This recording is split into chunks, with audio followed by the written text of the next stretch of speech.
दोस्तों, आप सभी का स्वागत है आपका अपना यूट्यूब चैनल मैथ क्लासेस में।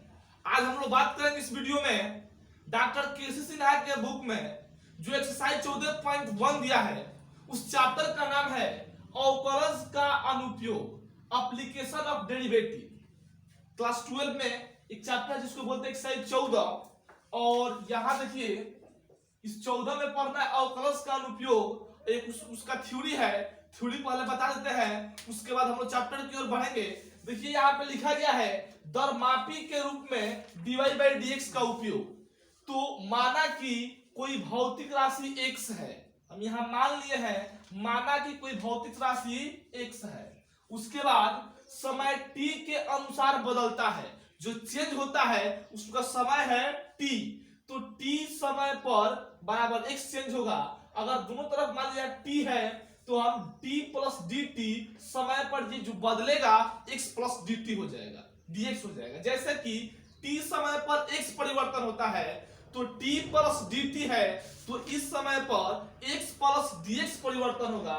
कुल परिवर्तन हम क्या करते हैं, इसको फर्स्ट वाले में से किसी क्वेश्चन में से घटाते हैं तो t plus dt minus t हो जाएगा बराबर x plus dx minus x हो जाएगा।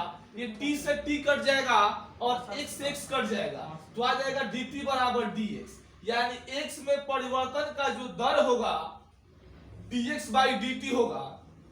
नोट में एक बात बताया गया है कि dx बाई dt बराबर t के सापेक्ष x में परिवर्तन या x में परिवर्तन का दर, यानी dx बाई dt का मतलब हुआ कि t के सापेक्ष x में परिवर्तन या x में परिवर्तन का दर। स्टार में देखिए बताया गया है क्षेत्रफल a में परिवर्तन का दर ज्ञात करना होगा तो dA बाई dt होगा।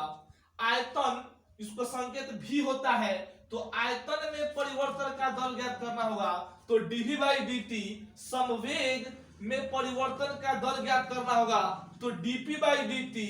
त्रिज्या में परिवर्तन का दर ज्ञात करना होगा तो dr बाई dt।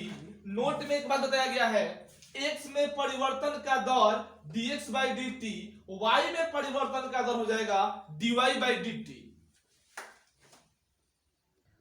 यहां देखिए नाउ में dy बाई dx बराबर हम इसको लिख सकते हैं, इसे बताया थे y का परिवर्तन होगा तो dy बाई dt लिख सकते हैं। तो dy को dy बाई dt, इसका मतलब वो y के में t में परिवर्तन हो रहा है, और यहाँ dx है तो dx बाई dt हम इसको ब्रैकेट में लिख दिए। इसका मतलब हुआ y में परिवर्तन का दर, और इस x का मतलब हुआ dx बाई dt का मतलब हुआ x में परिवर्तन का दर। जैसे कि dy बाई dt लिखा होगा तो आप उसको कह सकते हैं कि y में परिवर्तन का दर है। अगर dx बाई dt लिखा होगा तो आप उसको कह सकते हैं कि x में परिवर्तन का दर है। जैसे यहाँ देखिए लिख दिया गया है dy बाई dx, तो y में परिवर्तन का दर बाटा x में परिवर्तन का दर। स्टार में एक बात बताया गया आप लोगों को कि dy बाई dx का मतलब होता है x में y में x के सापेक्ष, y में x के सापेक्ष परिवर्तन का दर। यहां देखिए वेग, आप लोग वेलोसिटी के बारे में जानते हैं कि वेग क्या होता है, विस्थापन परिवर्तन के दर को वेग कहते हैं। चलते फिरते आप लोग एक लाइन का परिभाषा है, आप लोग 7th क्लास में इसको पढ़े होंगे कि विस्थापन परिवर्तन के दर को वेग कहते हैं। यहां देखिए माना कि कोई कण t समय में s दूरी विस्थापित होता है। मान लीजिए कोई कण है जो t समय में s विस्थापित होता है, तो यहाँ dt समय पर जो उसका विस्थापन होगा डेल्टा s होता है। t समय पर विस्थापन s होगा तो t प्लस अगर डेल्टा t का हम बात करते हैं तो t प्लस डेल्टा t समय पर जो इसका विस्थापन होगा s प्लस डेल्टा s होगा।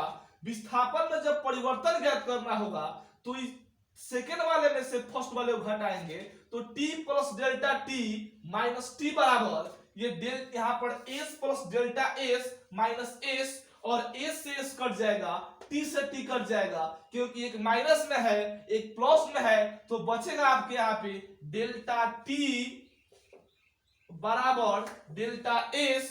अगर आप लोग को ये वीडियो अच्छा लग रहा होगा तो लाइक करते रहिएगा। यहाँ देखिए औसत विस्थापन परिवर्तन, तो delta s by delta t है, जहां limit delta t tends to 0, तो ये delta s by delta t है, या हम इसको ds बाई dt लिख सकते हैं। और delta S by d T बराबर भी, यानी इसका वेलोसिटी आएगा। यहाँ त्वरण यानी जिसको बोलते हैं एक्सेलरेशन। तो देखिए त्वरण क्या होता है, आप सभी जानते होंगे, वेग परिवर्तन के दर को त्वरण कहते हैं।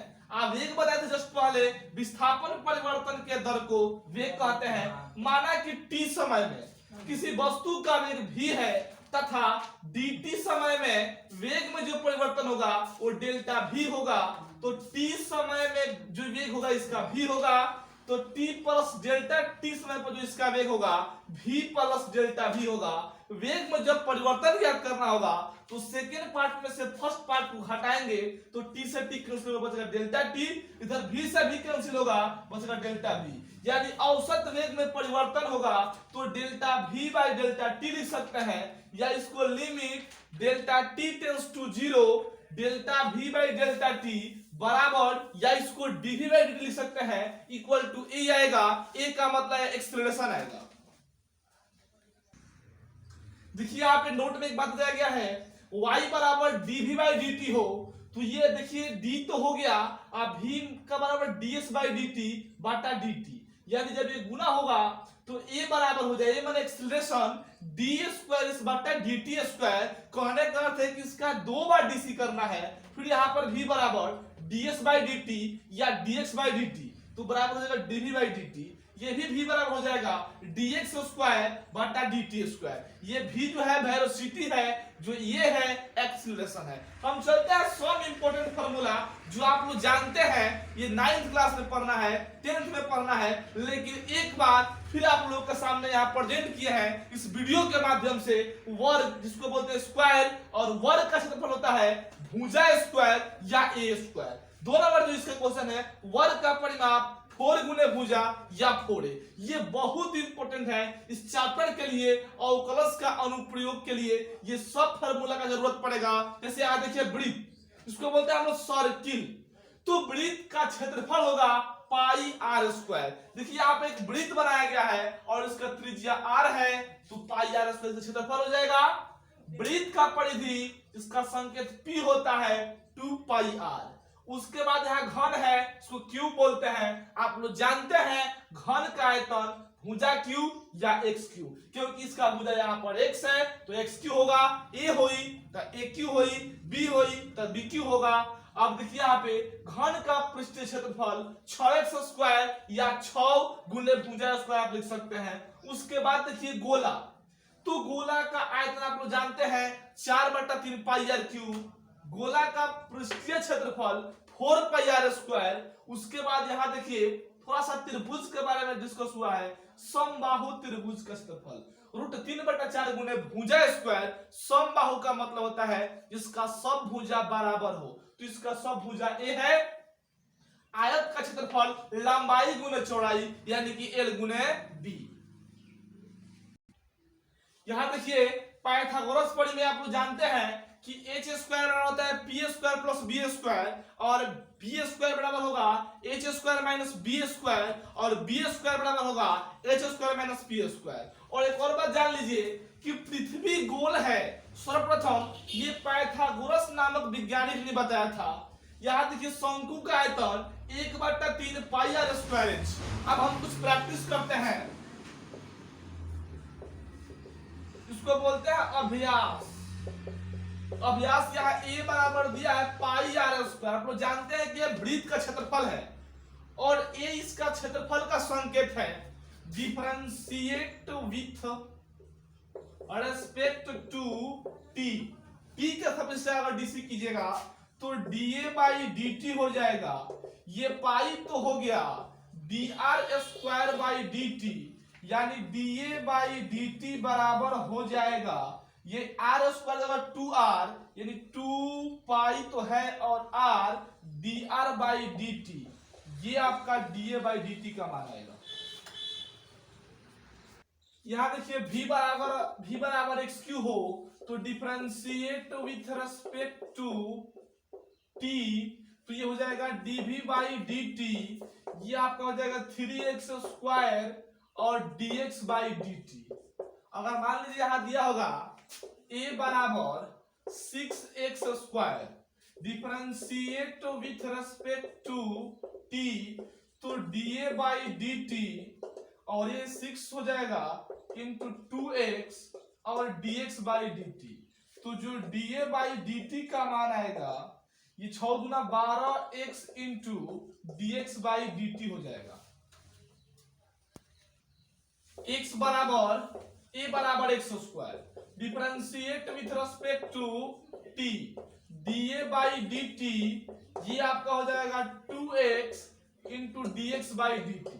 अगर ये बराबर दिया होगा x y, differentiate with respect to t, तो हो जाएगा dA बाई डी टी, इसको u इंटू v पर डीसी करेंगे, x को लिखेंगे y का डीसी t के सापेक्ष dy बाई dt हो जाएगा, प्लस इस y को लिखेंगे x का डीसी t के सापेक्ष dx बाई dt हो जाएगा। अगर आप लोगों को ये वीडियो अच्छा लगा हो तो लाइक करें, कमेंट करें और ज्यादा से ज्यादा अपने दोस्तों के पास शेयर करें। अगर आप लोग हमारे इस चैनल को सब्सक्राइब नहीं किए हैं तो सब्सक्राइब करके बेल वाले घंटी को दबाइए, क्योंकि इससे फायदा होगा कि जो भी हम वीडियो अपलोड करेंगे सबसे पहले नोटिफिकेशन आपके पास पहुंच जाएगा। Thank you so much.